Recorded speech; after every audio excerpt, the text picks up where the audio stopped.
queridos, estamos aqui mais uma vez no Upper Chamber, com o coração muito empolgado com aquilo que Deus tem feito e com a expectativa de que mais uma vez esse podcast vai abençoar a sua vida, né? Nós temos recebido, a gente estava conversando aqui com o Valtinho, com os irmãos aqui, que como a gente tem recebido um feedback de alguns irmãos que dizem: Judson, tem nos abençoado, tem nos encorajado, e o seu feedback nos encoraja também a continuar fazendo, a continuar postando, a continuar gravando, né? E é claro que demanda um tempo, demanda um custo, demanda um tanto de coisa, mas nosso coração está cheio de alegria de poder chegar até você e abençoar a sua vida. Nosso coração, eu estava falando aqui, quem está aqui comigo hoje é um cara top, Osiel, né? E eu estava falando com ele como que a gente quer poder transferir aquilo que Deus tem nos dado, né? A gente ora até para nossa mente, Senhor, guarda aquilo que o Senhor tem nos dado, para que a gente possa passar para essa próxima geração aquilo que o Senhor tem colocado no nosso coração. Estamos aqui em mais um Upper Chamber. Não esqueça aí, de as palavras que eu já aprendi: engajar. O engajamento é muito importante. Dá um like aí no nosso canal, inscreve, né? Não é subscreve, inscreve aí no nosso canal e indica para outras pessoas, né? Esteja orando pelas nossas vidas, e com certeza nós temos orado para que essas mensagens, que esse tempo que a gente tem, chegue até a sua vida e abençoe você de uma forma tremenda. Amamos a sua vida. Vamos lá? Nós estamos aqui hoje com Osiel Matos. É Matos? Matos. Aleluia. O pastor da Igreja Batista de Contagem. Alguns perguntam: quem que é o Osiel? Ele é o pastor da Igreja Batista de Contagem, onde o pastor Antônio Cirilo pastoreou muitos anos, ainda é pastor lá também, né? E aquele pastor também que vocês mandaram embora, como não? Pastor Júlio. Pastor Júlio de Oliveira. Eu falo que a gente fez a bagunça e deixei o Osiel pastorear lá e consertar. É uma benção. Bom demais estar com você, Osiel. Muito bom. O primeiro podcast que a gente fez há muito tempo atrás foi lá na IBC, né? Foi improvisado, né? Foi improvisado. Vamos lá, fazer, vamos. Montamos algo improvisado. Foi o primeiro, né? O pilotinho lá foi muito bom aquele dia. E o Osiel deu pra gente a ideia: Judson, você tem que fazer isso, nos encorajou muito. Isso é muito bom. Bom estar junto. E bom. Hoje, naquele dia, acho que foi você que entrevistou. Hoje é eu que tô aqui. Como diz, a coisa virou, meu irmão. A coisa virou. Agora sou eu que tô aqui em charge. E glória a Deus, mas bom demais, Osiel. Eu queria falar sobre alguns assuntos com você, Osiel. Primeiro, obrigado por você estar com a gente. É bênção demais. E é bom estar ouvindo a sua vida. E eu queria, antes da gente iniciar, eu queria jogar uma bola já de uma vez. Hoje eu estava estudando, eu estou preparando um estudo que fala sobre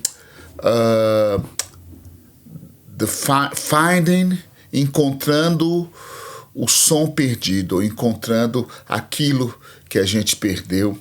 E hoje de manhã eu estava lendo um texto em Lucas 15, 8, quando a palavra de Deus diz assim que havia uma mulher que, possuindo 10 dracmas, quer dizer, 10 moedas de prata, perdendo uma delas, ela acende uma luz, ela varre a casa e ela procura diligentemente até encontrá-la. E tendo achado, reúne suas amigas e vizinhas e proclama: alegrai-vos comigo, porque agora achei a minha moeda perdida. E hoje de manhã eu senti muito forte, cara, não sei se eu compartilhei com você, que eu senti muito forte no meu espírito, e que a gente precisa encontrar muita coisa que a gente perdeu, como igreja, como corpo de Cristo. E muitas vezes a gente quer avançar, mas a gente precisa retroceder e encontrar algumas coisas que a gente deixou para trás, como valores, como princípios, como relacionamentos. E eu estava lembrando hoje de manhã, e eu falei com o Ziel sobre isso, que mais ou menos 20 anos atrás eu estava num Fire and Glory, Fogo em Glória, lá no Sesc, em BH. E, meu Deus, é mais de 20 anos atrás, eu acho, 98, alguma coisa assim, 2000, umas coisas assim. E eu me lembro que eu vi duas irmãs ter seus 40 anos de idade, não sei quanto mais na época. Era mais, vamos dizer 40. E elas estavam na plataforma e elas estavam dançando.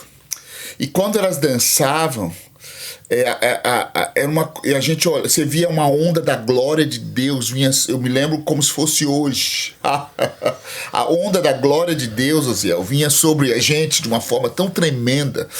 A presença do Senhor, a santidade do Senhor, a unção do Senhor. E naquele dia foi como se eu fiquei impactado com aquilo. Eu falei, meu Deus, existe algo na dança, existe um mover de Deus, existe uma unção, existe uma presença, existe algo que parece que eles carregavam a glória de Deus e transferiam sobre nós.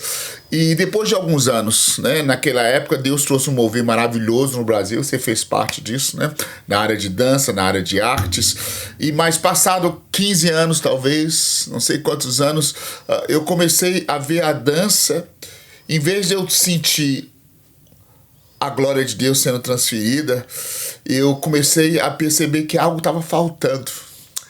E hoje de manhã eu estava pensando assim, o que faltou? A palavra que me veio foi: se perdeu a inocência. Né? É óbvio que eu estou falando só sobre dança, né? Mas existe algo que precisa ser resgatado. E uma das coisas que veio no meu coração é que o caminho é a gente ter coragem de falar, a gente perdeu algo. A gente perdeu algo. E se a gente perdeu algo, a gente precisa acender a luz. A gente precisa trazer luz. Luz é palavra, revelação, a revelação do Espírito Santo. E uma vez que a gente traz luz, a gente estava falando hoje de manhã, eu estou repetindo o que a gente estava batendo papo, aquela mulher que perdeu as 10 moedas de prata, ela teve que se encurvar algumas vezes e olhar debaixo do tapete, debaixo de um armário. E eu acho que, meu Deus, meu coração queima quando eu começo a falar sobre isso, porque não tem como a gente encontrar aquilo que nós perdemos se nós não tivermos disposição a nos dobrarmos, a nos inclinarmos. Não tem como a gente encontrar algumas coisas preciosas que nós perdemos. Jesus! Se a gente não tiver coragem de se humilhar, de se dobrar, de se encurvar. E eu acho que o Espírito Santo a gente vai fazer algumas reuniões com o ministro de adoração, se Deus permitir, nesse ano, só para falar assim, nós queremos encontrar a simplicidade, mas para isso a gente precisa ter coragem de dobrar. E a gente perdeu dentro de casa, né, Osiel? Mas é isso que eu queria começar conversando. Não sei onde que vai essa conversa. Abre o seu coração aí. É uma conversa muito boa, né? Hoje nós estávamos mesmo falando sobre isso. E para mim também quero agradecer, né, o convite, Pastor Júlio, muito bom estar aqui com vocês. A gente está essa semana aqui na cidade e estou muito feliz de poder a gente conversar um pouquinho. Aquele dia que a gente deu aquele primeiro passo ali nesse projeto, eu creio que Deus captou, liberou, né, sobre a sua vida, aquilo que Ele queria fazer através desse podcast. Eu sei que vai tocar milhares e milhares de pessoas, né, no mundo, no Brasil e no mundo. É uma benção, um privilégio. Muito obrigado. Então, a gente falando mesmo sobre isso hoje de manhã, é interessante que quando é que essa mulher começa a procurar, ela começa a varrer, né? Começa a procurar. Então, muitas vezes o que a gente perde, se a gente não descer, não se submeter e não se curvar, como você disse, não se humilhar, não submeter, a gente não vai encontrar. Porque tem gente que está procurando a prateleira e não está na prateleira. Verdade. Está no chão. Verdade. O chão é um lugar de humilhação, a gente precisa voltar a esse lugar. Humilhai-vos diante da poderosa mão do Senhor e Ele vos exaltará no seu tempo. Então, a gente precisa sempre estar nesse ambiente de humilhação diante da mão do Senhor, debaixo da mão do Senhor, da autoridade dele. Essas mulheres que você disse, né, lá do Fogo e Glória, nós conhecemos elas também nessa época, a Renê e a Cindy são amigas nossas. E eu me lembro com a Gisela, né, quando ela chegou para essas mulheres, essas duas irmãs preciosas, e falou: o que é isso? A Gisela já estava começando os passos aí no ministério profético, mas ainda não tinha sido ativada. Foi em 96 que ela começou, lá com um grupo de adolescentes, a Duda, amigos, né, preciosos, que estão com a gente até hoje. Então ela viu aquelas meninas lá ministrando, aquelas irmãs, e ela falou: o que é isso no final do culto? E as irmãs falou exatamente essa palavra: isso é dança profética. Uau. A Gisela até escreveu isso no livro dela, né, um dos livros dela, e ela falou: eu quero isso para minha vida. E então, a partir dali, a gente começou a ter uma proximidade, um relacionamento com elas também. Elas são daqui dos Estados Unidos, e a gente foi aprendendo, e foi realmente um mover genuíno de Deus, né, naquele tempo. A gente viu muita coisa, rodamos o Brasil, fora do Brasil, muitos países, com esse propósito que Deus liberou. Foi algo tremendo que aconteceu. Uau. Que hoje a gente não sente da mesma maneira. E né, a gente citou a dança, mas é do modo geral. A minha sensação é que a gente está procurando no lugar errado o que perdeu. E o que eu acredito que, dentro do que a gente estava falando hoje, que a gente perdeu foi a essência. É verdade. E interessante que aquela mulher tinha 10 moedas. Ela podia ter ignorado a perda e continuado balançando 10 moedas nas mãos, agindo como se tivesse as 10 moedas. Mas lá no fundo dela, ela sabia que algo estava faltando. Eu sinto que existe uma parte, não quero ser acusador, mas existe uma parte da igreja que a gente continua balançando a nossa adoração, a nossa vida cristã, como se a gente tivesse, mas a gente sabe que algo, sabe, você continua cantando as mesmas músicas, dançando as mesmas danças, falando os mesmos jargões, mas lá no fundo as pessoas que estão em volta falam, tem alguma coisa diferente, a gente percebe no espírito, mas você sabe que algo está faltando. Isso é muito forte. Ela sabia, e eu acho que o primeiro passo para você encontrar o que perder como é que fala? É a confissão de que eu perdi algo. Será que eu acho que o primeiro passo nem é procurar, o primeiro passo é a realização, é a clareza de falar: espera aí, velho. Reconhecer, né? Eu perdi. Gente, eu perdi. Pisei na bola. Vamos parar aqui, vamos ver quem que é. Vamos arrumar a casa, né? Arrumar a casa. Eu acho que nós vivemos um momento onde a gente precisa, e para isso precisa ter humildade, né? Humildade. Até para nós termos um Salvador, nós precisamos declarar: eu declaro que eu sou pecador e eu preciso de um Salvador. Acho que a primeira obra do Espírito Santo em nós... a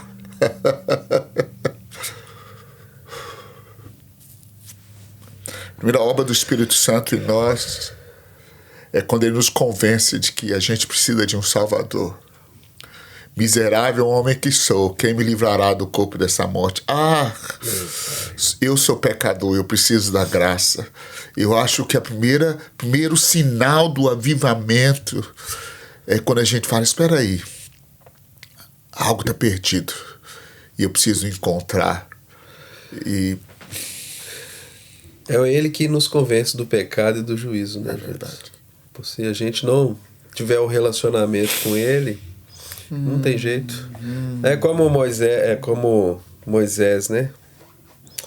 Ele chegou para: Senhor, esse povo é pesado demais. Verdade. O que eu vou fazer com esse povo? Não, você vai cumprir o que eu te chamei para fazer. É interessante que Gálatas 11 fala que ele rejeitou. Isso é interessante.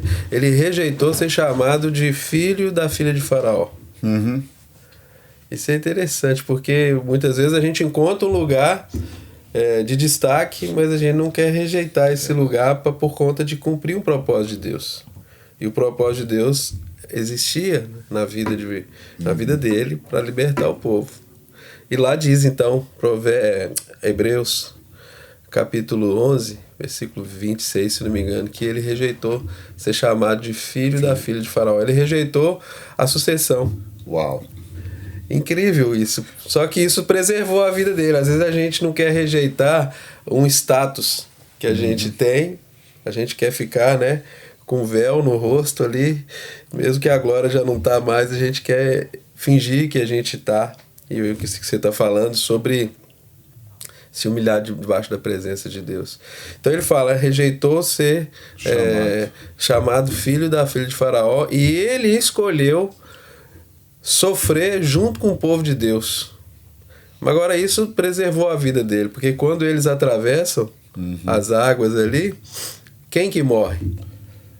Era a guarda real, era a turma toda da linha mais alta do escalão. Então Deus iria levantar outra pessoa para atravessar e tirar o povo. Quem ia morrer era quem estava na parte mais alta de governo dali de Faraó. Então Deus preservou a vida dele. Então tem gente que acha que, não, eu quero manter aqui e tem que reconhecer. Não, eu quero rejeitar inclusive o status, mas pois eu quero ser preservado vivo naquilo que Deus tem para mim. Então eu creio que Deus está, de alguma maneira, sacudindo a gente para a gente rejeitar o que quer me matar, o que quer te matar, o que quer tirar aquilo que o Espírito Santo genuinamente deu. Então aí a gente perde, a gente chama isso de inocência, né? Mas é um contexto geral que envolve, que inocência parece que é aquela coisa... O que é inocência? Né? Olha para o rosto de um bebê e a gente vai entender o que é inocência.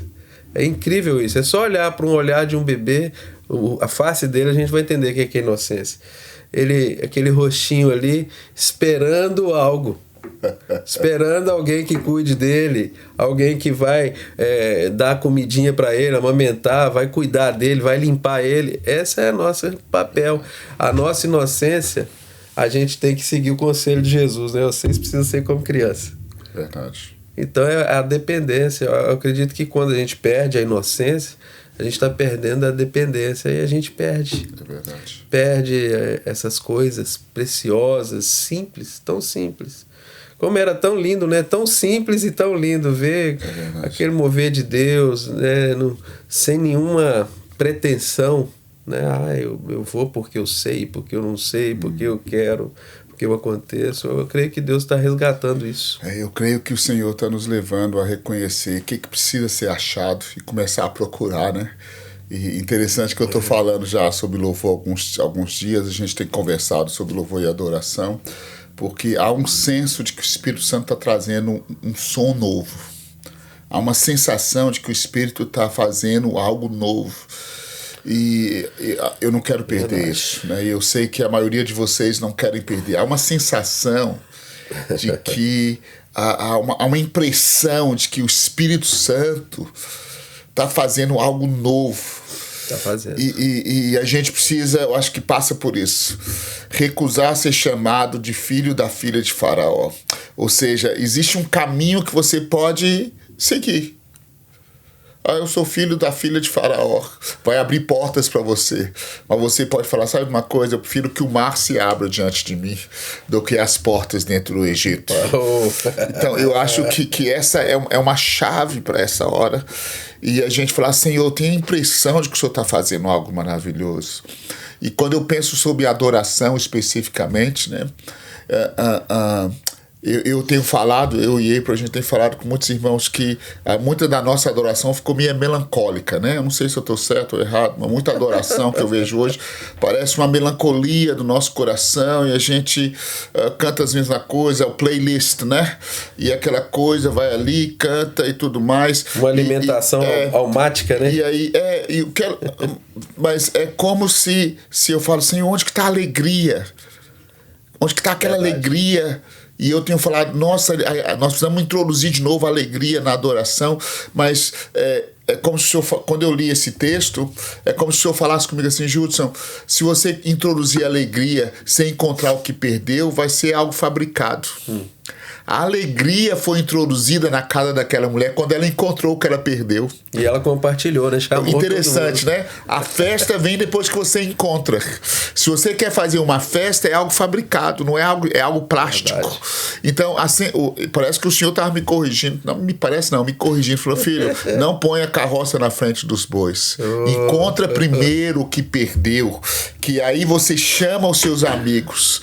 Encontra os seus... Você quer uma adoração genuína, nova, fresca na sua igreja, em vez de você introduzir não, vou fazer alegria, vou fazer alguma coisa diferente. Primeiro encontra o que você perdeu, depois a atmosfera de alegria vai estar montada, depois a festa vai acontecer, porque as reuniões que a gente sempre participou naquela época era festa, né, Zé? Você tava falando, aquela que você falou hoje de manhã, que vocês começaram, que hora? Onde você estava? Sim, a gente tava falando com o pastor Júlio, essa semana eu tava mostrando o Cirilo uns videozinhos nossos, antigos. O Judson teve com a gente alguns eventos desses. Vários ministérios surgiram de palavras que Deus liberou e os irmãos acreditaram nessa palavra e hoje estão fluindo, né? Igrejas. Antes dos meus cabelos me abandonarem. Então eu tava mostrando para ele. E aí eu compartilhei de uma coisa. Eu me lembro que a gente ia muito no Rio de Janeiro. E você tá falando de alegria. E se tem, para mim, um símbolo de alegria é o carioca. O carioca é alegria. É a identidade do nosso país, é alegria. O Brasil é um país alegre. É verdade. E o carioca tem uma alegria mais avantajada, eu acho, na minha opinião. Em tudo é festa. E aí a gente foi participar de um culto que a gente foi convidado numa igreja em Jacarepaguá, lá no Rio.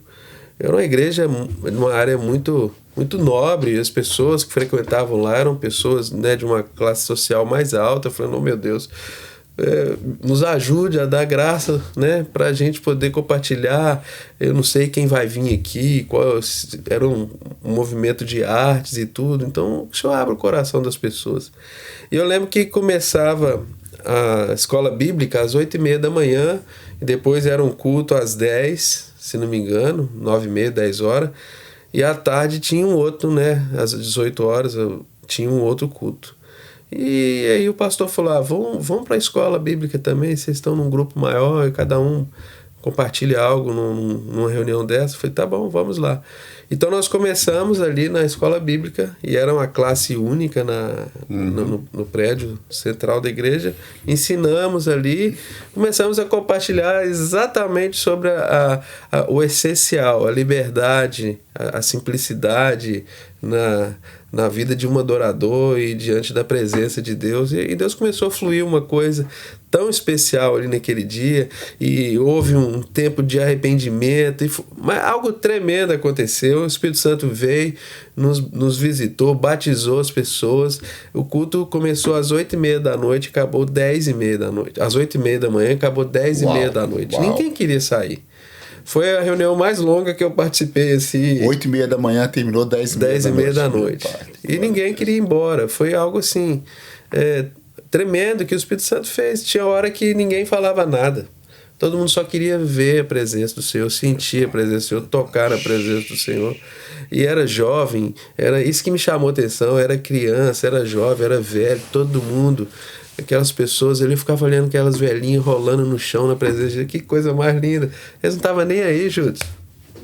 Não estavam nem aí para título, para função que eles tinham eclesiástica ali. Eles não estavam nem aí para nada. Eles só queriam a presença de Deus. Eles não existia uma fome para ser conhecido, nada. Para ter grandes números. Nada. Só a tua presença me satisfaz. Isso aí. Eu acho que essa é uma essência perdida, né?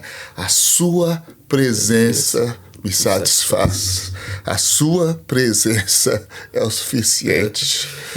Eu tenho costume de falar com ministros que, e quando você sai da plataforma e você não tem plataforma mais, e você não tem mais nada, o que você tem?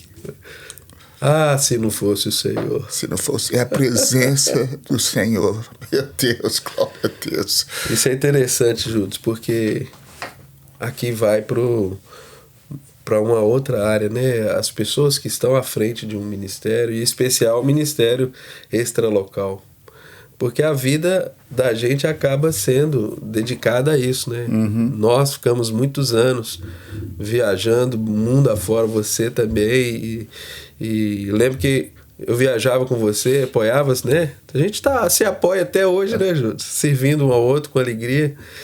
E eu me lembro que um dia a gente estava O avião estava taxiando, você vai lembrar disso em Belo Horizonte, a gente estava indo para Bahia, não me lembro aonde agora. E eu olhei pro seu lado e falei, cara, meu coração tá agoniado de ir. Antes eu ficava agoniado de ficar, porque aquela agitação, aquele costume que a gente tinha de ir, quando não ia no fim de semana que estava em Belo Horizonte, eu ficava irritado e agoniado. Eu estou inútil no reino, eu estou inútil no corpo. E aí, nesse tempo, eu falei, está acontecendo a mesma coisa, essa angústia de sair, eu quero ficar. Eu não quero mais ir, eu quero ficar. Deus estava transicionando isso dentro de mim, porque... O que eu vou fazer agora que eu não vou mais? Então, meu chamado acabou porque eu não estou indo mais? Se meu chamado é esse, o chamado, ele é além daquilo que a gente faz, é aquilo que Deus separou para a gente viver. Sim. E se a gente não consegue viver isso dentro de casa, sem ninguém ver, a gente não consegue viver em lugar nenhum. É verdade. Eu acho que a gente precisa, então, buscar esse lugar onde ninguém vê a gente. Né? Talvez entender que a gente perdeu e buscar num lugar no secreto diante do Senhor. E isso tudo que a gente está falando agora sobre descobrir o lugar que a gente perde. O que faz então quando não tem mais a plataforma? O que faz mais quando não tem mais os convites, as viagens? E o que faz então quando, no meu caso, por exemplo, quem era movida nesse ministério, que era a Gisela, faleceu? Quando Deus leva para si os seus, o que a gente faz? Acabou? Então a gente precisa parar, sentar e escrever de novo tudo aquilo que vai nos fazer lembrar que Deus nos chamou. Às vezes deixar de fazer publicamente não significa que acabou aquilo que Deus chamou a gente para fazer. Às vezes o momento da gente, onde a gente está mais calmo, mais tranquilo, é onde Deus mais vai usar a gente. Mas a gente está longe dos holofotes, está longe do movimento. Mas Deus não deixou de fazer. É verdade. Deus faz as mesmas coisas, Ele levanta novas pessoas com muita graça e autoridade. Eu gosto de um versículo de Provérbios, acho que Provérbios 1, agora esqueci o texto certinho, mas fala que tudo que Deus fez antes, Ele faz de novo. Então, não tem nada que Deus está fazendo que já não tenha feito antes. Deus está fazendo tudo. O que a gente vive hoje, irmãos viverem avivamentos em séculos passados. Mas ninguém sabe mais quem são esses irmãos. Sim. Alguns a gente sabe, porque tem registro, livros, né? Histórias. Mas e aquelas senhorinhas que choravam e que faziam poças d'água no chão? No meio daquele mover, né? Tantos moveres que Deus fez no mundo afora. Às vezes a gente vai lembrar dos nomes que ficaram registrados, mas por trás daqueles nomes tem um monte de gente que se humilharam debaixo da poderosa mão do Senhor. Eu acho que o lugar que a gente precisa encontrar o que a gente perdeu é debaixo da poderosa mão do Senhor. Uau. Humilhai-vos nesse lugar, debaixo da poderosa mão de Deus. Ou seja, a mulher precisava se encurvar. E eu acho que a igreja precisa se encurvar, se dobrar para procurar o que perdeu. E o lugar onde você se dobra... Ó, isso aqui tá virando uma mensagem profética. Vai virar um livro aí. Você se dobra para achar o que perdeu debaixo da poderosa mão de Deus. Porque nem achar a gente consegue sem a ajuda dele. A gente precisa se dobrar debaixo da poderosa mão de Deus. E ele, a seu tempo, nos exaltará. Tem uma coisa muito interessante, Luiz. Outro dia eu estava estudando um pouco sobre isso e o que bloqueia a gente de ver aquilo que Deus está mostrando para a gente? A gente não enxerga com os olhos. A gente enxerga com a mente. Os olhos, eles só captam as raios de luz que vai transformar tudo em pulso e aqui dentro é que vai virar a imagem. Então, na verdade, o que a gente enxerga, o que a gente vê é algo que já foi produzido e desenvolvido aqui dentro. Então, a nossa mente, se ela for contaminada, jamais não vamos conseguir encontrar nada que Deus está mostrando. Por isso que a gente precisa ter a nossa mente cativa à mente de Cristo. A mente incontaminada. Ele não pecou.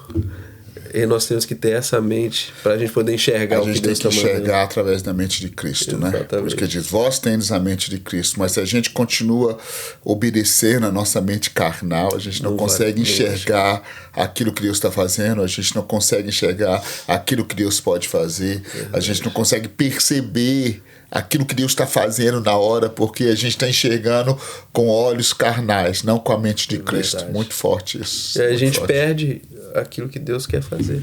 É verdade. Não é verdade? Meu Pai.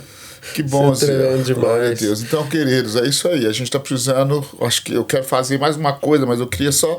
Era a introdução, né? Tem um tempo que a gente está falando, né? Mas eu sinto claramente que o Senhor está nos levando a esse tempo.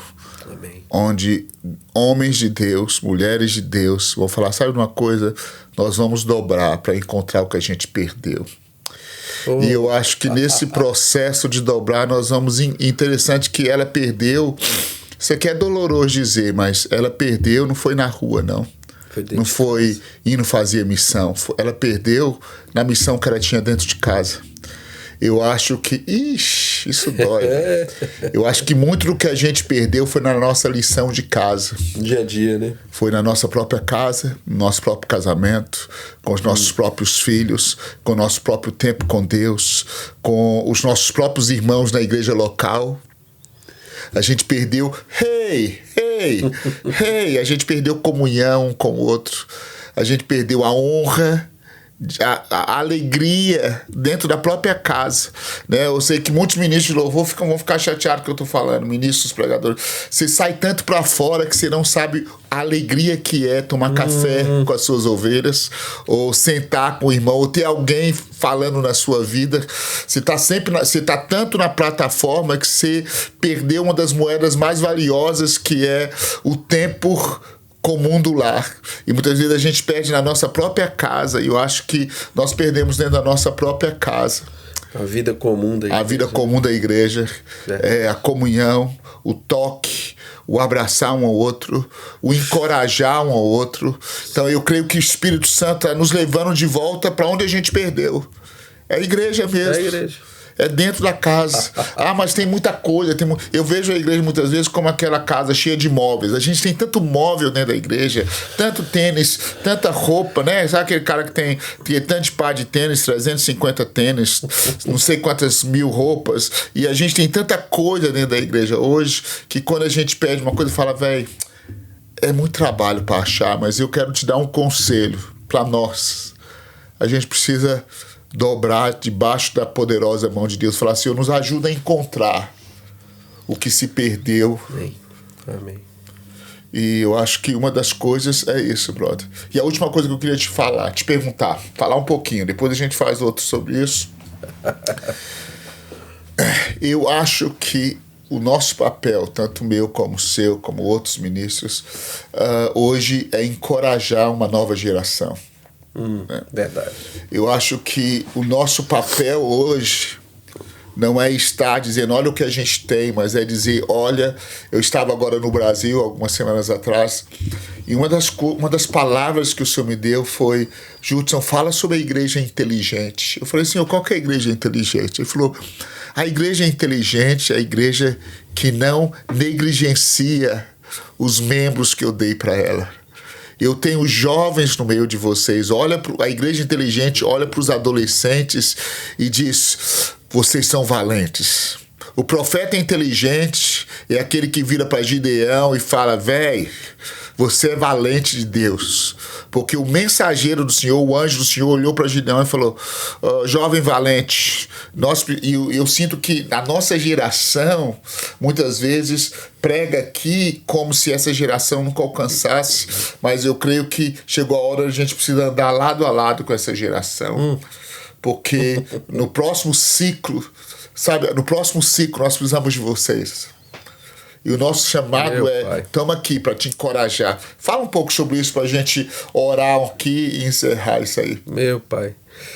Interessante que eu vim aqui na cidade, cheguei semana passada, né? Vim para visitar o Israel, meu filho, tem 19 anos. Ele veio para cá há 10 meses, né? Veio com o pastor Júlio para cá para servir aqui também e caminhar aqui de perto. E ele sentiu o desejo de fazer um seminário bíblico aqui, né, na cidade. E eu estava precisando ver ele, e ele falou: pai, você podia dar uma aula para nós aqui no seminário. Eram 8 jovens de 19, 20, no máximo 22 anos. Então ontem nós temos uma aula ali para eles ali, foi umas 4h30, a gente compartilhando, encorajando eles. E eu compartilhei com eles sobre a importância deles, né?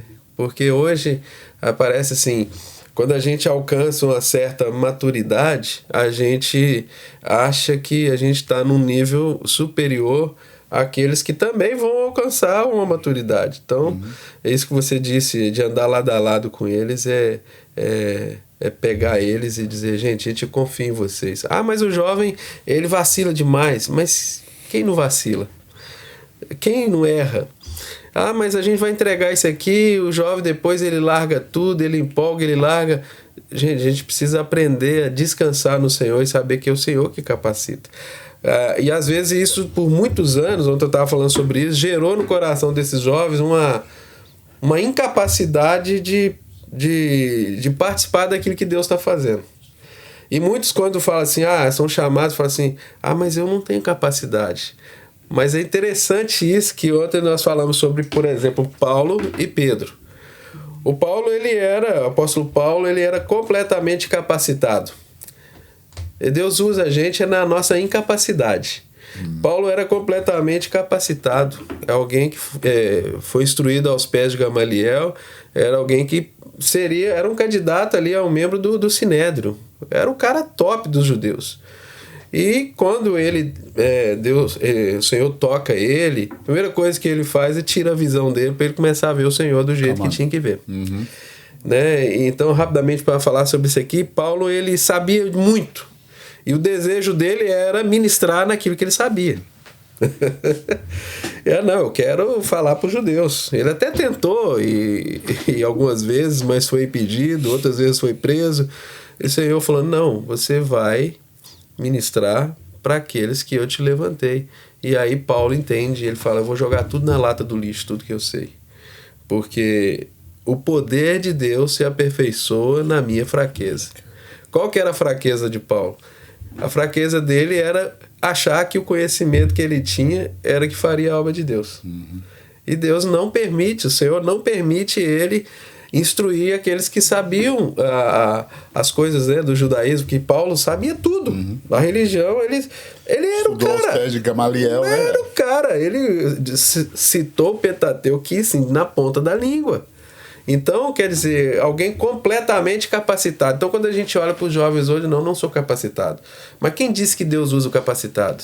Porque quando Deus usa o capacitado, ele usa a capacidade e não o poder de Deus. Então, é isso que Paulo entendeu. Eu não quero me mover por conta da capacidade que eu sei, mas eu quero me mover no poder de Deus. E é o poder de Deus que nos capacita. E nós, às vezes, estamos lidando com essa nova geração, esperando ele ser capacitado para ele ser usado. Deus não usa capacitado, porque Paulo era capacitado e Deus: não quero te usar desse jeito, quero te usar na minha dependência. Eu quero te usar naquilo que o meu poder vai suprir tudo. Aí Paulo fala, tanto que ele faz aquele discurso em Atenas, não gera nenhuma igreja, e ele vai para Corinto e fala: não quero mais andar debaixo de palavras persuasivas, algo muito intelectual, eu quero andar em demonstração do poder de Deus. E isso é tremendo, porque às vezes os jovens ficam oprimidos por aqueles que estão na liderança, por achar que quem está na liderança está numa distância muito grande, ele é muito capacitado. A gente precisa voltar e aprender com eles e caminhar lado a lado. De outra forma, Pedro era um cara iletrado. A Bíblia diz que ele era inculto, e ele foi escolhido por Deus para pregar aos judeus. Meu Deus, é verdade. Loucura, né? Loucura. Por quê? Para manifestar o poder de Deus. Deus usa, é loucura. E a Bíblia fala que Deus usa as coisas loucas desse mundo para confundir a sábia. E ele reduz a nada as que são Porque ele é Deus. Senão não é o poder de Deus, Judas. E como que a gente vai falar então? É o poder de Deus, mas é a manifestação de Deus. Mas eu que fiz. E a sensação pode ser sutil. As pessoas podem até escandalizar com o que eu vou dizer aqui, mas muitos dos ministros que sobem nas plataformas, eles não vão dizer que é eles, mas no fundo eles acham que são eles. Verdade. Quando apaga a luz, hoje eu arrebentei. Hoje a pregação que eu fiz foi demais. Se Deus não fez, é porque o irmão não quis ouvir. E é uma coisa muito interessante, porque, eu, por exemplo, quando eu vou pregar, às vezes eu demoro semanas numa palavra. Horas e horas e horas de estudo. Sim. Mas de repente, 5 minutos antes de subir na plataforma. Quantas vezes já aconteceu isso comigo? O senhor fala, legal o seu estudo, muito bom. Parabéns. Mas eu quero que você fale sobre outra coisa. Ou às vezes ele permite que eu fale sobre aquilo, mas chega uma hora que tudo aquilo que eu estudei, se o Espírito Santo não vier e trazer graça e revelação e óleo e um sobrenatural, é a minha incompetência. Então é muito fácil a gente achar, não, eu estudei, eu trabalhei, tô pronto, eu jejuei, eu paguei o preço, né, eu fiz alguma coisa. Essa linha é muito fina, né, Oziel? Porque você tem que se preparar, você tem que estudar, você tem que, de certa forma, se capacitar, mas você pega isso e lança aos pés do Senhor. Fala, Senhor, é a minha capacitação, mas se o Senhor não for, eu não consigo. Se o Senhor não tocar. Eu acho que a gente precisa ser claro, principalmente para essa nova geração, de que, olha, a gente não consegue sem vocês, a gente não consegue sem os nossos pais, a gente não consegue sem gerações trabalhando juntos, a gente não consegue sem nós nos dobrar. Interessante que teve um ponto na vida de Moisés que ele teve que se dobrar para que a outra geração aparecesse. Verdade. Eu acho que a chave é se dobrar. Se dobrar. Tem um versículo que fala assim: ser fiel até a morte, dar-te-ei a coroa da vida. Nós falamos sobre isso aqui. Outro dia eu estava pensando, para que Deus vai dar uma coroa para nós? O galardão do Senhor. Para quê? Por quê? Qual o motivo disso? Aí eu entendi quando João vê os 24 anciões diante do Senhor, o que eles fazem? Lança suas coroas. Lança suas coroas. Então o Senhor está entregando coroa para nós, para quando nós chegarmos no céu, na vida eterna, lançarmos a coroa diante do Pai. E sempre vai estar debaixo de uma submissão e rendição ao Senhor. E importante para nós é andarmos nesse treinamento aqui durante a nossa estadia aqui na Terra, né? E o que você falou de estar junto com isso. Sem o Espírito Santo a gente não consegue fazer justo. A gente não pode andar nem na frente e nem correr na frente, nem correr atrás. A gente tem que andar junto. Verdade. Dependência, né? Dependência do Espírito Santo. E para essa geração, se posso dar um conselho para elas, eu falo essa geração, mas eu tô no meio de campo, né? Não sou da geração anterior e nem sou da geração atual, mas eu sou um meio de campo ali. Então, algo que toca muito meu coração a vida do discipulado. Eu ministrei sobre isso esses dias, o discipulado de Elias, de Eliseu e de Geazi. Então, o coração dessa juventude, desses jovens, eles também precisam aprender o lugar deles de andar junto e de servir enquanto é o tempo de servir. Que era assim que aconteceu. Quando Elias estava chateado com aquela coisa, correu para lá, ficou debaixo daquela árvore, me mata, Senhor. Parece que ele desistiu. É incrível isso. Parece que ele desistiu de tudo. Eu não quero mais saber. É interessante isso. Tanto Elias quanto Moisés falaram, eu quero desistir desse povo. Elias desistiu. Eu não quero mais, quero morrer. Mas por que o Senhor presenteia eles lá na transfiguração? Vai aparecer Elias e Moisés. Elias e Moisés. É muito top isso. Então, a gente, algo que o Senhor falou comigo nesses dias, a gente precisa aprender o nosso papel durante a nossa transição, durante a nossa fase, tanto quanto filho, quanto discípulo, porque quando Elias fala isso, eu quero morrer. O Senhor vai dizer para ele, então você vai fazer o seguinte, você vai lá, você vai ungir fulano rei, você vai ungir Jeú, você vai ungir Eliseu, profeta. Será que a gente diria uma frase? No dia em que eu pensei em desistir, o Senhor me mandou fazer discípulos. E preparar que ele queria substituir isso. Porque Deus ouviu a oração dele. Você está desistindo, mas não está pronto. Você tem que deixar alguém para continuar o que eu comecei a fazer. Talvez seja essa a resposta aquele dia que a gente estava no avião. Não, estou cansado. Você falou, ok, então agora investe na próxima geração. Gera os próximos filhos. Serve aqueles que vão correr mais longe. E eu tô com muita alegria com isso, Osiel, porque eu tenho encontrado tantos irmãos cheios de unção, de graça, tantos jovens com revelação. Uma das palavras que o Senhor nos deu agora quando nós estávamos no Brasil, a gente vai falar um pouco sobre isso no próximo episódio que a gente tiver aí, a gente deve falar um pouco sobre isso, mas sobre essa cena mesmo, o Luiz, Dutra, ele pregou uma palavra sobre Elias, sobre isso, e aquele ponto quando Elias estava no monte com Acabe, ele falou, Acabe corre, e ele disse que Elias manda o servo subir lá para cima, e ele usa aquele termo de quando Elias colocou a cabeça dentre as pernas, que é uma posição de travail, da mulher quando vai dar à luz, a posição de gerar a próxima geração, e ele vira pro servo e fala, sobe lá. E enquanto ele estava falando aquilo, o Espírito Santo me intrigou. Sabe quando você ouve uma pregação, você não consegue? E eu voltei pro hotel aquele dia e comecei a queimar naquilo. E o Espírito Santo começou a me falar, olha aqui, Júlio, a palavra servo significa adolescente no original, jovem. Elias falou, eu quero que a próxima geração enxergue.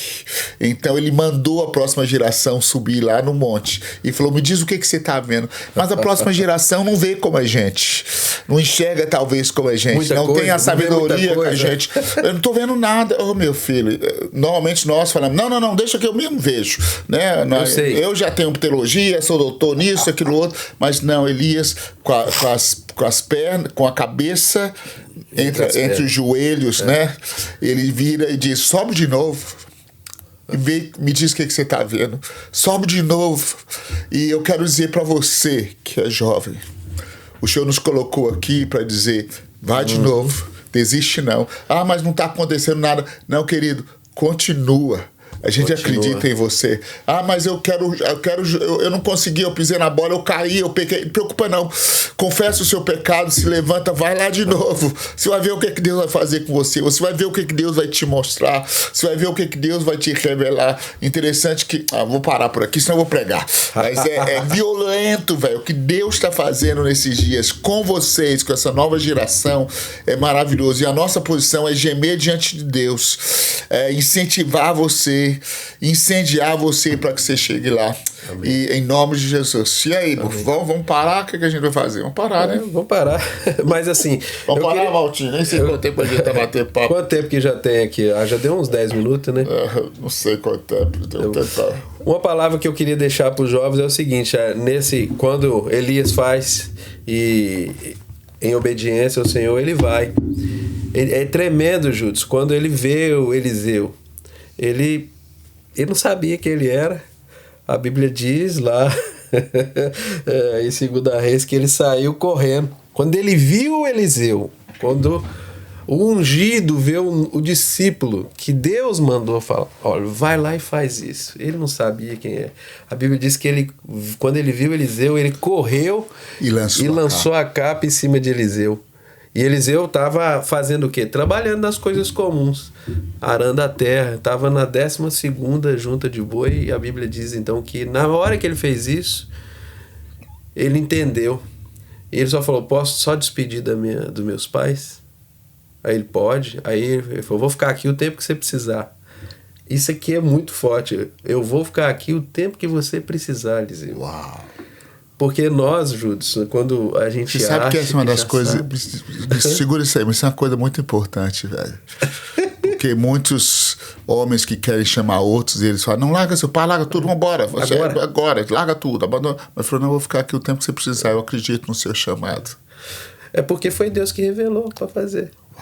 Então, às vezes, querido, aí vai tanto uma geração que se encontra num tempo de maturidade para uma nova geração que está vindo, o que a gente precisa entender é o seguinte: a gente precisa dar tempo para eles fazer as coisas que são preciosas para eles também. Era precioso para ele. E não deixar alianças para trás, nem honra e nem para trás. Desonrar os pais ou desonrar. E nenhuma pendência. Nenhuma pendência. É isso que ele falou. Não tem como preparar uma nova geração que deixa pendências para trás. Ele podia falar, não, larga, deixa os boi aí no campo, vão embora, seus pais, eles vão entender. Mas ele falou, não, vai lá beijar os seus pais, vai lá. Vou ficar o tempo que precisar com seus pais.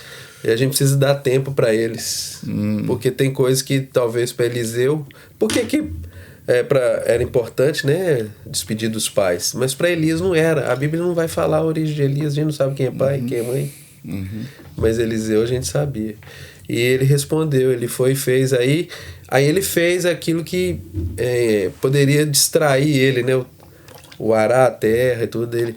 E ele primeiro ele destruiu tudo que distraía ele. Ele destrói, ele quebra a carroça e ele queima a carne. Então é tempo da gente quebrar tudo que nos distrai e matar tudo que nos distrai para seguir o propósito de Deus. Tem que queimar a carne, meu Deus. Isso é tremendo demais. E depois nós não vamos mais ouvir falar de Eliseu. Só na hora que Elias sobe ali, né, ao Senhor e tudo. Só ali que a gente vai ouvir falar de Eliseu. E alguém vai dar testemunho de Eliseu quando vai... tem profeta, vamos consultar. Elias já tinha subido, né? Alguém tem alguma coisa? Será que tem profeta? Aí aqueles homens falaram assim, tem um menino aqui, filho de fulano de tal. Então o que nós vamos fazer? Olha, ele lavava as mãos do profeta. Ele entendeu, Judas, quando ele largou, ele fez... A identidade dele era de servo. Ele lavava as mãos de Elias. Não tem como. Isso aqui é muito importante. Não tem como você herdar uma unção dobrada se você não abraçar uma identidade de servo. Não tem como. Não tem como. Querido, com Jesus foi a mesma coisa. Antes de Jesus subir aos céus, ele juntou os discípulos, sentou-eles na mesa, lavou os pés dos discípulos e falou, vocês querem correr com autoridade depois que eu for pro Pai? Então deixa eu ensinar para vocês, lava os pés uns dos outros. A chave é essa, né, velho? A chave para a próxima geração. Se alguém pergunta, Judson, como que era no tempo que vocês eram mais jovens? A gente servia. Os líderes que Deus nos deu. A gente lavava sem nenhuma agenda, sentia alegria de sentar ali aos pés e ouvir. Precisava de água, a gente estava ali. Precisava carregar cadeira, a gente estava ali. Precisava lavar banheiro, a gente estava ali. Precisava fazer qualquer coisa, a gente estava ali. Eu acho que essa não tem como. É uma chave que vai de geração em geração. Jesus falou isso nesse texto, quando ele tira a capa e a toalha, né? A toalha, cinge o corpo, a cintura dele com a toalha, a bacia, aquela coisa. Pedro era o cara. Não, comigo não. Comigo não. É interessante que Jesus fala, se eu não fizer isso, você não tem parte comigo. Só tem parte no mover de Deus, naquilo que Deus está fazendo, aquele que entende esse princípio que Jesus ensinou. Que passa por esse processo. E ele falou, vocês serão felizes se fizerem o que eu estou mandando vocês fazerem. Muito bom, velho. Então a depressão de uma liderança hoje é porque não está fazendo o que Jesus mandou fazer. A depressão de alguém que ainda nem entrou naquilo que Deus quer fazer, ele já sofre uma ansiedade antecipadamente por algo porque a gente perdeu esse coração. Agora, é interessante, Uziel, que já passamos aqui, já estamos falando demais, mas vamos tentar, tô tentando fechar, mas é interessante, velho, que quando você analisa Eliseu superficialmente, você pensa que é um cara que tinha uma não é cobiça, é que ele tinha uma tipo assim, eu quero unção dobrada de você, Elias. Arrogante. Arrogante. Não sei se é arrogante, mas aquele cara que tinha uma... Não, eu quero unção dobrada. Então, sabe aquele cara não? Ambicioso. Tinha um cara que tinha uma ambição de querer, eu quero unção dobrada. E muitas vezes a gente não percebe que ele tinha um desejo pela unção. A unção. Isso aqui é muito doido, É Júlio. diferente. Ele não falava, eu quero a sua reputação, Elias. Não, eu quero que Deus Eu quero ser mais conhecido que você, Elias. Não. Eu quero. Interessante que muitas pessoas, quando se aproximam, muitos de vocês sabem disso, aproximam de ministros e falam: põe a mão na minha cabeça, eu quero impartation. Eu quero transferência da sua unção. Na verdade, eles estão querendo, eu quero a sua reputação. Eu quero a sua fama. Mas sabe de uma coisa? Analisando esse Eliseu que você está falando, esse Eliseu não queria a reputação de Elias. Ele queria a unção que estava sobre Elias. Sabe, a próxima geração para de querer a reputação ou a fama da geração passada. Para de procurar a reputação e a fama da geração. Hey, Jesus. Para de procurar a fama dos seus Elias. E procurar a unção dobrada com o coração correto. Ou seja, essa é a chave. Meu Deus, deixa eu falar um negócio sobre isso. Fala. Isso queimou demais meu coração. Desculpa a gente estendendo aqui, mas eu preciso falar isso. O que vai determinar a continuidade da unção de Deus na vida de um discípulo, Júlio, é o coração dele. Se ele tem um coração ganancioso, ele não vai receber, porque ele vai receber é morte. Esses mesmos caras, Eliseu foi acompanhar Elias, ninguém falava de Eliseu. Ele servia. A única coisa que eles iam bater um cara que lava as mãos do profeta, a identidade do servo. A única hora que nós vamos ouvir falar dele é nessa hora que eles estão atravessando, que Elias... Eles estão andando em círculo, né? Aí Elias bate na água, a capa dele vai, e ali ele fala: o que você quer? O que você quer? Eu quero porção dobrada daquilo que você tem. Ele, ixi, mas isso é duro demais para você. Mas você vai fazer o seguinte: se você me ver, o que vai acontecer comigo? Se você me ver, você pode pegar que você vai receber a capa. Você vai receber dobrado. E aí ele vê ele subindo aos céus e a capa cai. E a mesma coisa que acontece com o Elias, quando ele bate a capa dele e as águas se abrem, é a mesma coisa que acontece do lado de lá para cá, quando Eliseu volta. Ele volta no mesmo espírito de Elias. E aqueles 50 profetas de Jericó que estavam ali do lado de lá, uau! Verdadeiramente o espírito de Elias está sobre ele. Não era o Elias, era aquilo que Elias tinha. Carregava. E aí ele começa a caminhar. E aí vem o Geazi acompanhando ele. E olha que coisa tremenda para mim fechar isso aqui, esse raciocínio. Porque aqui o telefone já tocou, é seu filho ligando. É, meu filho. Não quero dizer, não, seu filho atrapalhou a gravação. Isso é coisa do inimigo. Então deixa eu dizer uma coisa para você, queridos. Tenha paciência e faça o que Deus te chamou para fazer com humildade, porque ele fez com humildade. Só que o discípulo de Eliseu era Geazi, era o servo dele. E Geazi ele tinha um coração ganancioso. Ele queria o despojo do ministério profético, ele não queria a unção do ministério profético. Então o que ele quis, ele teve. Porque quando Naamã chega lá e Eliseu nem atende, ele falou: vai lá e se lava. Aí ele fica revoltado, aí é outra pregação, vai lá, se mergulha 7 vezes e volta curado. Aí ele quer dar 30 moedas de prata, né? Eu quero te dar alguma coisa, o que eu faço? Não quero nada, vai embora. Eliseu manda ele embora. Quem que corre atrás dele? Geazi. Você precisa me dar vestes finas. Interessante, Geazi deixa a unção dobrada para correr atrás dos vestes finas. Exato. Que loucura, velho. Agora isso aqui é mais doido. Ele abandona o profeta. Abandona a unção de Deus para querer o que o ministério pode dar. A fama, o dinheiro. E aí o que acontece? Ele vai atrás do Naamã. E ele, olha, meu senhor pediu, porque chegou mais gente lá agora, chegou mais profeta. Enquanto é mentira ainda, a gente tem mais necessidade, o ministério avançou, o ministério cresceu, a gente precisa desse dinheiro, pode me dar. E a gente precisa de vestes finas. Que vestes finas era essa? Se Naamã era um cara da linha de... Era um general, era um cara que tinha vestes finas, era a roupa de Naamã. O Senhor tinha acabado de curar Naamã, e aí tirou aquela roupa de lepra, e é a roupa que foi dada para Geazi. Uau. E aí ele chega, ele manda os companheiros dele trazer, ele coloca, Geazi chama eles para casa dele, antes coloca aqui, e vai lá, Eliseu fala, onde é que você estava? Onde é que você estava? Não, estava em casa. Aí fala, por acaso o meu espírito não estava com você? Presta atenção nisso aqui. O espírito de Elias está sobre Eliseu. O espírito de Eliseu... Onde é que o meu espírito não estava com você quando aquele homem parou a carruagem e você foi falar com ele? O espírito profético. Era o espírito profético. Então, Geazi não quis. Olha, eu te falei que esse dinheiro não é para pegar. E aí você vai ter lepra e sua descendência também. Então ele herdou aquilo que ele buscou. Uau, a gente herda aquilo que a gente busca. A ganância do coração. É a ganância do coração dele. Então ele era um coração ganancioso. Mas então Deus... E a unção que Deus começou na vida de Elias? Que foi os mesmos milagres que Deus fez em Elias, fez com Eliseu.